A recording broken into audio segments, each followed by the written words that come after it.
Hello and welcome. This is Palace Confidential. It's the weekly Mail Plus Royal show, filmed just a stone's throw from Kensington Palace.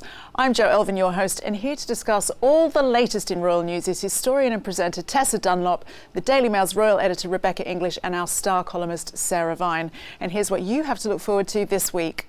Royals in lockdown. Yes, as we're all told to work from home where possible, we look at how the royal family are responding to the coronavirus pandemic. And no wedding bells for Beatrice. With large gatherings discouraged by the government, will Princess Beatrice join the thousands of people across the country postponing their weddings?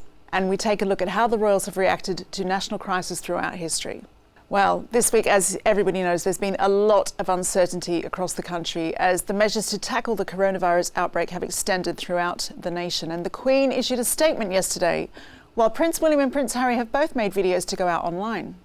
Rebecca, will the government have asked for these statements from the royals? Well, it'll be a collaborative process between the two of them. And speaking to Palace aides, I know that the Queen has wanted to say something for some time, but obviously, as kind of Palace insiders were making the point to me, we're actually at the start of this very difficult journey. So they need to ensure that whatever she said is appropriate and said at the right time. So that is why they decided to give a written statement yesterday when, at the moment, she was moving out of London to stay at Windsor Castle. But you could tear yourself in knots waiting for the right time to say the right thing with such a fast-changing situation. Don't we think we wanted to see the Queen? I think the Queen, when the Queen makes a statement, you're sort of going to DEFCON 3, aren't you? Yeah. I think you have to sort of preserve her. She's quite a special weapon for the government to play, and I think that, you know, we're, as you said, we're really at the very early stages of this, and I think that it's not quite the right time yet. Right. I was slightly annoyed that Harry and Meghan had to make a statement on their Twitter feed, their Instagram. I was like, no, not now, guys. I'm sorry. It wasn't really a statement, though, was it? Like, it was. Sarah, you didn't have to watch the statement. No, but it was sent But it's round. there. No, It's on the Instagram grid. It was on the Yeah. Instagram. They said some sort of, oh, we're here. No, you've gone.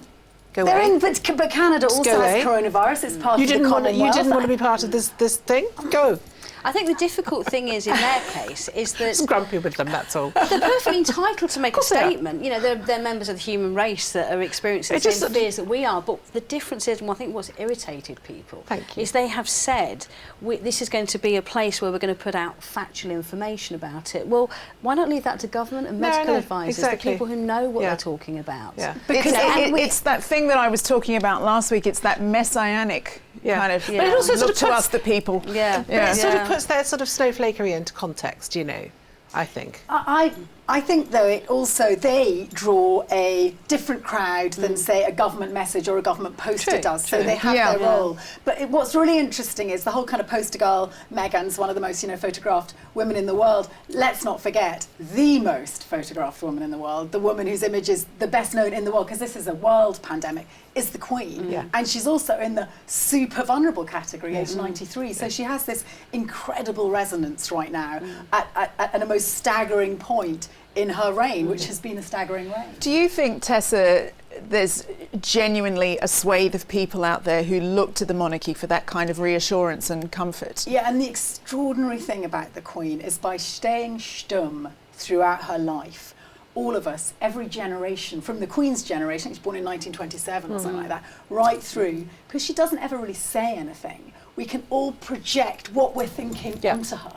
So she can do no wrong. I think it's definitely a case of less is more. You know, she as you say, she is very special, and you know, we just need to bide our time a little bit, I think. I think what she said yesterday was perfectly pitched as well, because it was saying, listen, we can look back over our history. We are a country that, for all our faults, when push comes to shove, we do pull together. But Rebecca, as somebody said to me this morning, even in World War II, people could go to the pub. What do you think the Queen's being told? What in terms of the... you know, what's her advice? What's the official advice that she's being given, do you think? In terms of her personal safety, well, look, it was made very clear to me last week she wanted to stay in London as much as she could, but they would react to the advice as it changed, and then this week that advice did change, and they've had to change. You know, she's 93, she'll be 94 next month.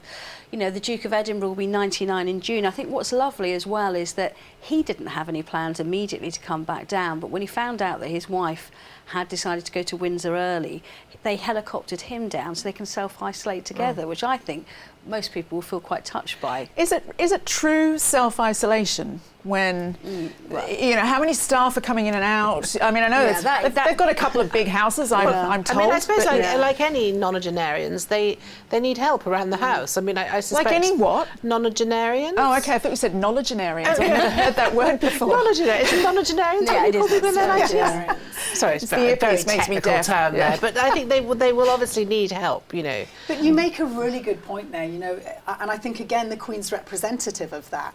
You know, we talk about vulnerable people and them self-isolating. We have over 500,000 nonagenarians. We have over 14, I think something extraordinary like 14,000 centenarians. People need assistance. They can't be totally isolated. No one is hermetically sealed. And well, the this Queen is the pernicious thing about that. this particular virus is that, you know, normally in times of crisis people come together. In times of crisis now we have to actually separate, and that's why it's so difficult psychologically, I think. Can't go into the houses of people who need the help. Which is, again, it goes back to whether she should do a filmed statement, because everyone knows that a film involves a microphone being attached to you and a cameraman or maybe someone could just teach her to use an iPhone and she could just do a Skype. Or she could do a TikTok. Is that likely, Rebecca? Well, I've been assured that actually her giving a televised statement is a question of when, not if. Yes. It will happen. But what's your guess for the timing on that? I think we're going to be several weeks in because, you know, it keeps on being stressed to me. It feels like we're in Armageddon at the moment, but actually things are going to get worse and they need to make sure they deploy her at the right moment. And what about Charles? Because obviously we've all made the point the Queen is very old. There must be, and he's also now in a risk 71, category at his Duchess age. Cornwall, 72. Will he be getting involved in a national statement? Yeah, I know there's conference calls going on at the moment. So I was told yesterday that Charles and Camilla are at Highgrove. They're not self-isolating, but they've moved out to the countryside because regardless of their national position, as you say, they're in that age bracket. But I know he is champing at the bit to get involved. I can't really tell you what yet, but there is stuff going on behind the scenes. You're such a tease. And some of it will become apparent this evening, probably about an hour after this programme goes watch out. this space. Rebecca does play a few cards close to her chest. Watch Mail Plus tonight. She's not the biggest royal correspondent in the country for nothing. But as always, we've heard the experts' views. We want to hear your views on this. So whilst keeping a reasonable distance apart, we spoke to people on the streets.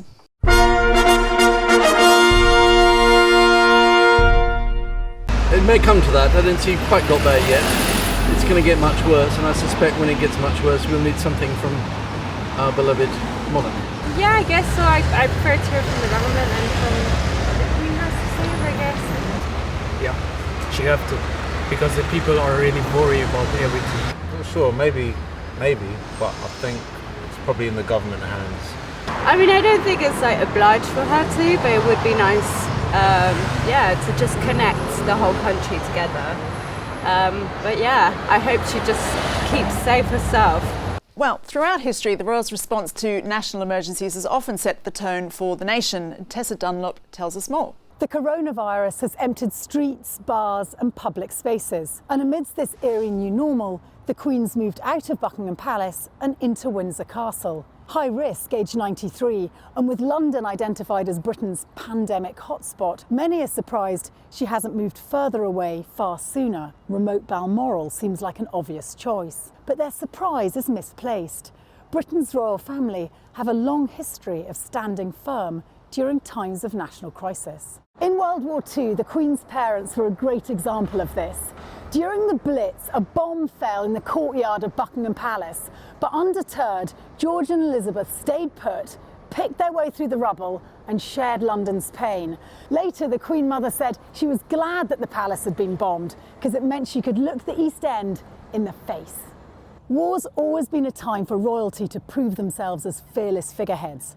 Maintaining a tradition that goes back centuries, most recently Prince Harry saw active service in Afghanistan, and George VI's brother was killed during World War II.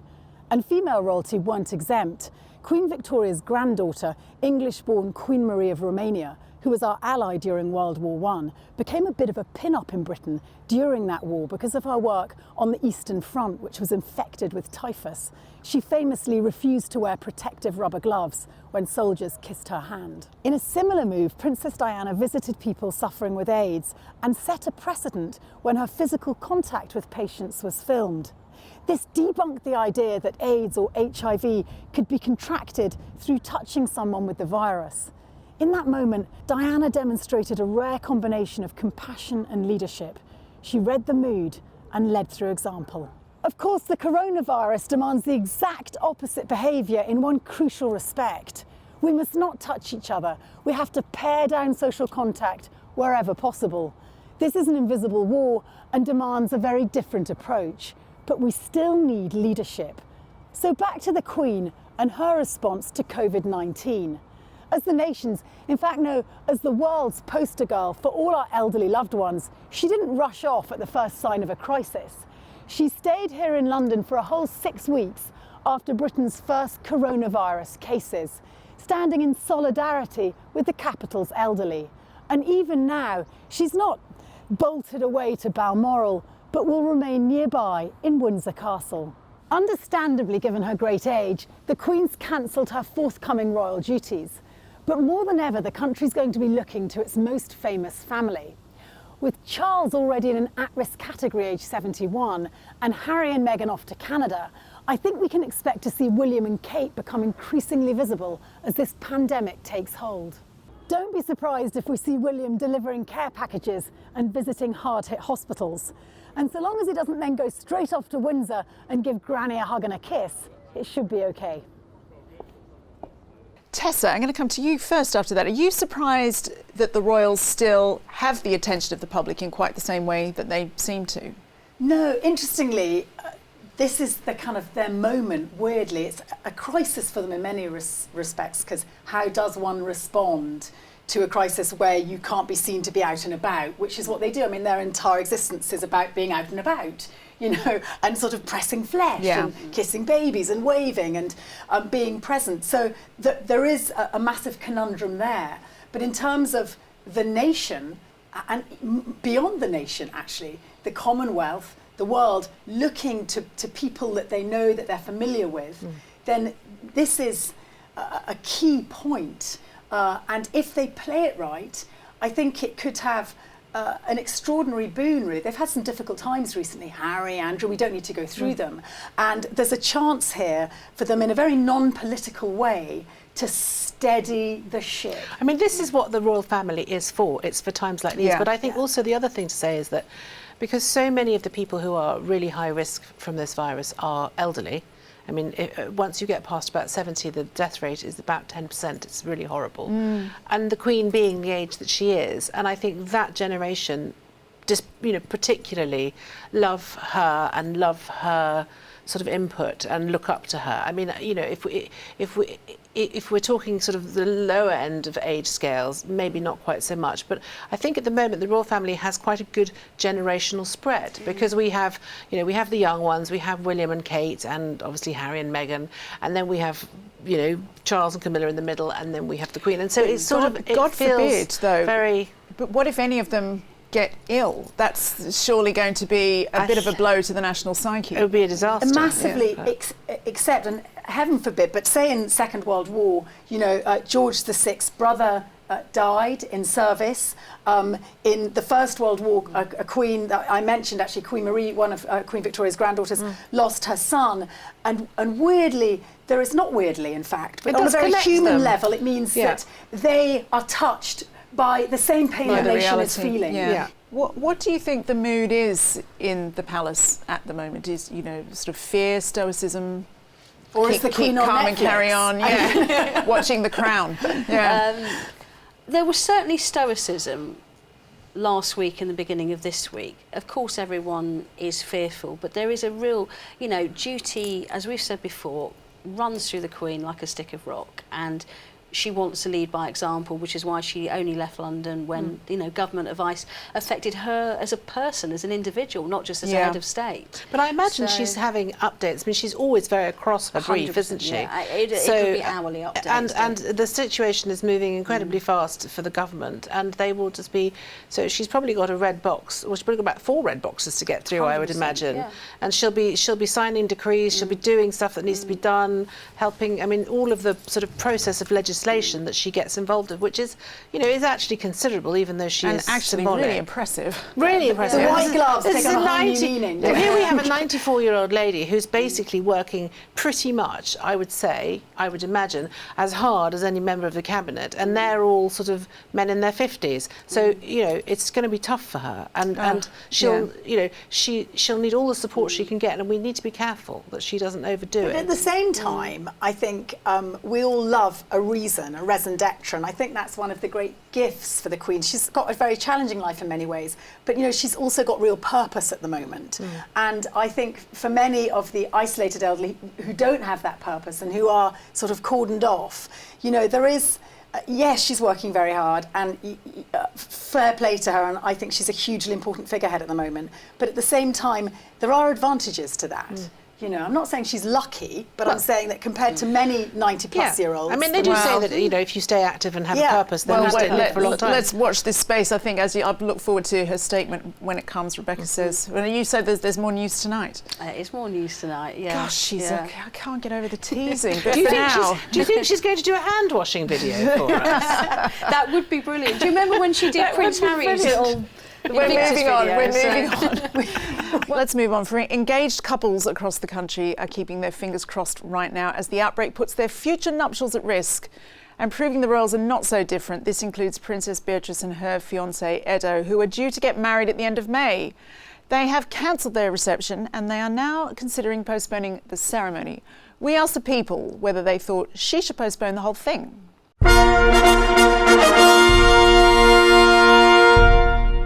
That would be the best thing to do, just to set an example as well. I mean, it's not exactly a time of celebration. Probably cancel, really, yeah. That's what I've done for mine, so, yeah. It's up to her. She feels safe that she should do it. She should cancel it, definitely. We're all having to cancel everything and make life is tough, and she'll have to do the same, really. We're all in it together. I think at the moment probably cancel. I've got one of my really good friends as well that was supposed to get married in Spain next month, and she hasn't cancelled it yet, but it's been postponed. I think she should cancel it, postpone or wait until everything going back to normal, I guess. Well, normal. Well, Rebecca, delaying a royal wedding, even one of the sort of the B-list ones, that's a big deal, isn't it? Well,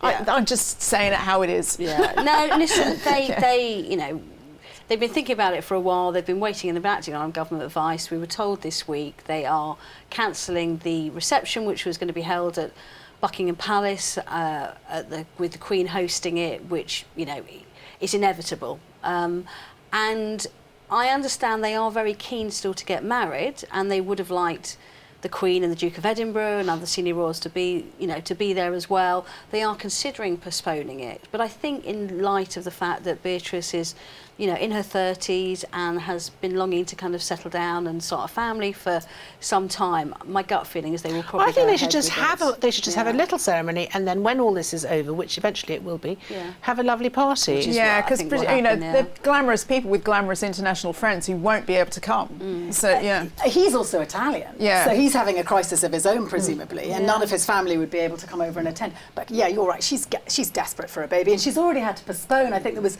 delays around this whole wedding because of I was going to say Uncle Andrew, but he's her dad, isn't he? Yeah. So she's already had. This is a kind of second marital crisis. I mean, I know a lot of people are in greater pain, but I feel a bit sorry for Beatrice. Actually, is there precedent for this? Have other royal weddings had to be low key in this way? Yeah, I think there have, and at times of war and stuff, there's been adjustments, but and anyway, this one was very pared down. She was going to have it in Chapel Royal within St James's Palace. There was going to be no television cameras, unlike her sister, of course, who had the big shebang in Windsor. And don't forget that we didn't start televising royal weddings until Princess Margaret in '60, which changed the whole thing into a supersonic occasion. And this is kind of, this is going to be the ultimate retreat, isn't it? If she just goes, I think 2 witnesses are going to be allowed. So I think that would be unprecedented for a royal wedding. But in a way, quite fitting, given that the whole point of the Royal Chapel venue was about discretion. Yeah, exactly. And she can still get married there and she can still get married in a discreet way. But as you say, it would be much more pared down. I mean, look at the sorry to interrupt, the Queen, when she got married, it was wartime, it was rationing. So obviously her wedding was still kind of grander than probably most at the time, but she saved up coupons to make her wedding dress, you know, this kind of thing. There is history to it. And so again, it's what we were talking about earlier, where it's that connection to the rest of the general public who are having to unfortunately pare down or even cancel their weddings. I think she definitely. But as you say, this sort of great big sort of frothy royal wedding is quite a recent development, actually. And I just think, you know, you couldn't possibly do it under the current circumstances.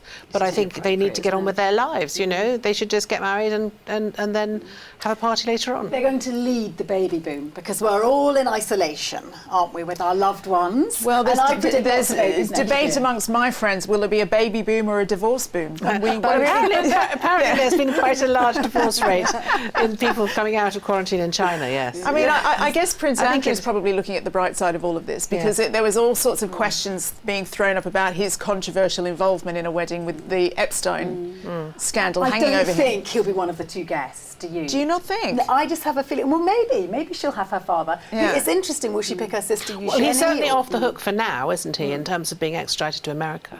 I mean, that's a big concern.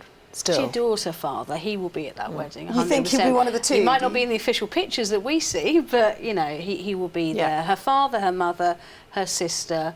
I don't think Ido's very close with his father, but I think he is with his mother. But are they based in Italy? No, she's in the UK, and he's Okay. got a young son, Wolfie. So I could really see it being Andrew, Fergie, Ido's mother, his son, and probably that was Rebecca it. English. Indeed. Popping up behind the pew. It's disguised as catering. I've been inside the chapel royal. It is beautiful. It's got, I think, correct me if I'm wrong, I think it's got the heart of Mary Tudor buried underneath the altar. No, that's and the person in charge of it not told me all particularly these wonderful comforting. ghost stories about it. You know, it's fascinating. And there's amazing artefacts from the restoration. It is, in fact, I think what a shame it's not going to be televised because it's a real peach we very rarely get to see. But it is interesting, Beatrice, because I wonder also, aside from the wedding, whether we won't see her and the younger Roz having more of a prominent role, given they're not in the at-risk category. We've lost Andrew, we've lost Charles, we've lost Philip and the Queen temporarily. Well, this is the great sadness. Sorry to bang on about this, but this is why it's such a great shame that Harry and Meghan have all roads gone. back to Harry and Meghan. Well, no, because this is the kind of thing that they would be absolutely brilliant at. But can't we do it in the Commonwealth? We have to wrap it there, I'm afraid. You lot can keep arguing, but it's time to wrap. That's all we've got time for this week. Thank you very, very much to my guests, Tessa Dunlop, Rebecca English and Sarah Vine. Please join us next time for more from Palace Confidential.